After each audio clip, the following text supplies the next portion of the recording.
Thanks for tuning in. This is Let's Meet, the first all-English international broadcast program for international communication in Chongqing, produced by the Western China International Communication Organization. I'm your host, Alex. Here's our featured content in today's program. Explore the process of raising antibiotic-free shrimp in Chongqing. Exclusive interview with AlphaGeo founder on China's role in global trade. Exploring Chongqing's iChongqing biodiversity that amazes the world. Join YouTubers Jack and Sophia in exploring Funen ancient town. Before we dive into today's news, let's learn a new term, antibiotic-free. It means that food has no excessive antibiotic residue at any stage, from farming to serving on the table. As food safety becomes increasingly important, antibiotic-free food has become a market favorite, bringing new opportunities to Chongqing's farming enterprises. In today's Bridging News, let's explore the wisdom behind antibiotic-free farming technology together. As consumers become increasingly concerned with health, food quality is subjected to their stringent scrutiny. Organic, green, and antibiotic-free, you might have heard these terms before. In business operations, they not only enhance the trust people place in the food, but also often command a premium price, because there's always someone willing to pay for health. This is an agriculture park in Chongqing, China, where it is 1,200 kilometers away from the nearest ocean. Huan Guoxing is the CEO, as well as the chief technician of a local aquaculture company. Since June 2023, his company has been the sole local supplier of antibiotic-free shrimp in the southwestern China. It only takes 2 hours from the factory to downtown supermarket. Huan didn't follow a common approach, the outdoor pond farming, but went with the factory setup. I found the business of white-leg shrimp farming. Industrial aquaculture, by its definition, refers to an approach that controls farming variables. It should be isolated from the outer world. What makes Huan truly obsessed is a key technology, biofloc. We know that whether it's fish or shrimp farming, it requires feeding. So that will leave excrements and bait remnants in the water. Those things can be poisonous to aquatic animals. Biofloc instead solves the problem by growing microorganisms to break them down. By breaking down the remnants and excrements, the bacterial growth purifies the water and becomes eatable for animals, so to form a self-cleaning loop. All efforts are to reduce water usage and eliminate the need for antibiotics, enabling aquaculture to truly move towards sustainable and healthy development. But we've got to ask the question that tests every commercial experiment. Is it acceptable for the market?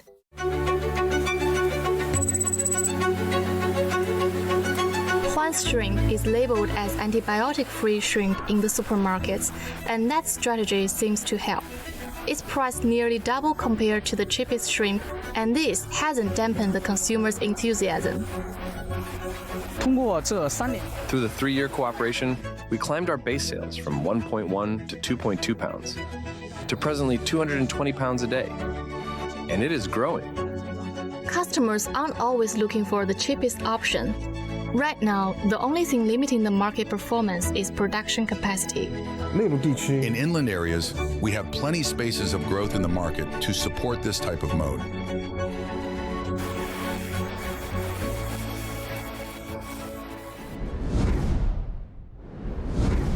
At this year's first Land and Sea Economic Forum, Parag Kahana, a global renowned strategist, founder and CEO of AlphaGeo, an expert in geopolitics, globalization, and diplomacy, actively discussed China's role in global connectivity and trade. Let's listen to his insights. Chongqing is a prime location in the heart of China between north-south and east-west, which is one reason why it is the perfect launching pad for initiatives such as the China-Europe Railway and the new international land-sea corridors. farms. China is positing to become a green civilization. The rest of the world must also become a green civilization through managing our pollution through sensor networks and managing our water supply. There are critical technologies that China can export. I mentioned robotics and automation. All of this can make factories abroad as efficient as they are in China. China is becoming one of the #1 markets for the integration of robots into manufacturing. And now you can export those robots as well to places where workers need to be augmented and their productivity enhanced by cooperating with technology. And Asia is also the main anchor of the world economy. Interest rates are low, which means that there can be more opportunities to borrow and finance expansion as well. So working together with Asians economically will improve integration, like the Regional Comprehensive Economic Partnership, and expand your opportunities too. The theme for International Biodiversity Day 2024 is Be Part of the Plan. Under this theme's call, we ventured into the complex terrain of Chongqing's Xiaoling. While marveling at its biodiversity, we also reflected on how we should participate in the protection of our own green earth. The Xiaoling National Nature Reserve is located in the eastern part of Wuxi County, Chongqing. It features a complex geological structure and an altitude difference of nearly 2,400 meters. The reserve features a mid-mountain subtropical forest ecosystem with large areas of well-preserved native subalpine meadows and abundant rare and endangered wildlife resources. Are you afraid of spiders? Despite the importance of them keeping your house away from flies and pests, their unique appearance sometimes might cause fright. But comprehending spiders' biological value to the earth might stop you from repelling them. When discussing ecosystems, spiders are considered predators within the entire system, as organisms form a highly intricate food web among themselves. In this food web, if a link is missing, this change can eventually lead to noticeable environmental changes. Animal research is just one aspect of the biodiversity study.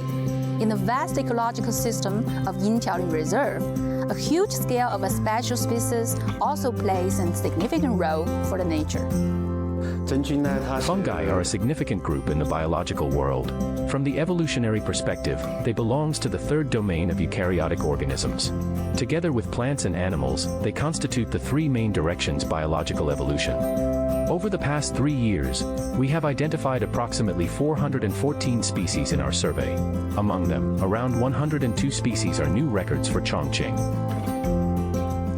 Over the past decade, the Xiaoling National Nature Reserve Management Center in Chongqing has collaborated with research institutions and universities to conduct comprehensive and specialized surveys of biological resources in the reserve. These efforts are still ongoing. We have basically identified the living patterns and habitats of 86 species of animals that require national protection. Regarding the 108 species of plants under national protection, we have investigated 98 species, including their distribution areas and production status. In Chongqing, a region rich in geomorphological forms and natural resources, protecting biodiversity is prioritized as a crucial aspect of the city development planning. As education on biodiversity conservation becomes more widespread, we will increasingly ask ourselves, what can I do for biodiversity? Rami Khalili, a professor at Sichuan International Studies University, has written a book called Stories from Chongqing, based on his observation and experiences living in Chongqing for over a decade. The book has been distributed in multiple Middle Eastern countries. In today's Faces of Chongqing, let's learn about his story.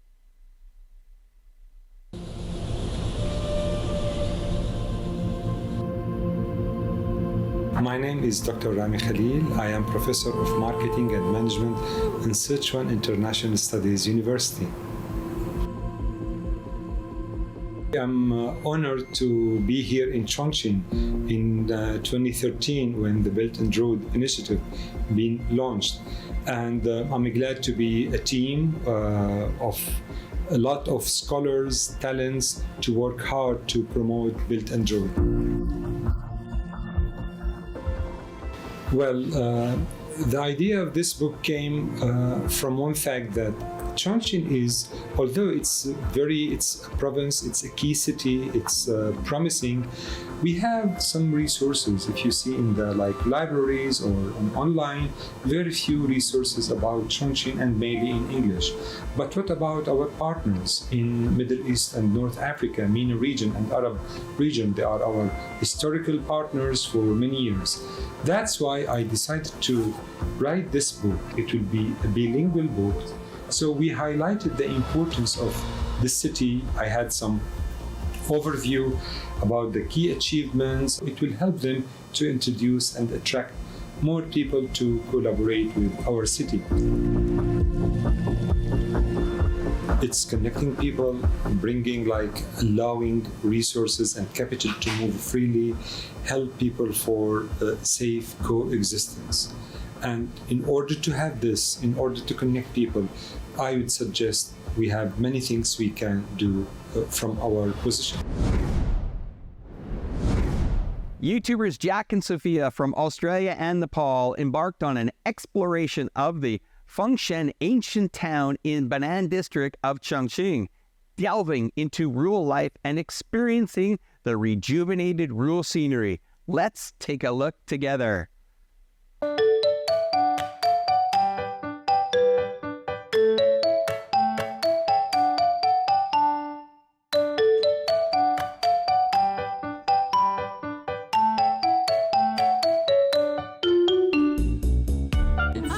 So good, I'm loving it. Yeah. It's very comfortable and I feel like a Chinese princess. Yeah. And I feel like a Chinese prince. Yeah. I feel like we're going to be immersed in the culture today. Yeah, we are going to this ancient town. Ancient town, yeah. So Yeah, it'll be nice to dress up and just feel really local and feel Chinese today.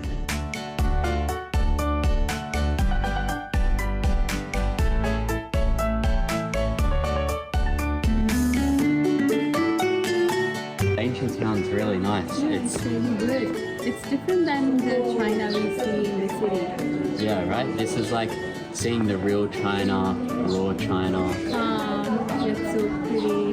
Yeah, it's nice how they've preserved all the ancient architecture here and the traditional culture, and the people are really nice and friendly as well. They smile. Smiling, and yeah, it's really nice. It's so cool to see this, and it's so important to have villages like this in China to preserve the culture.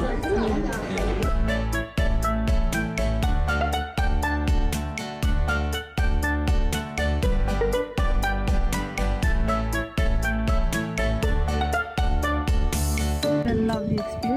So lovely. It's, back to the basics.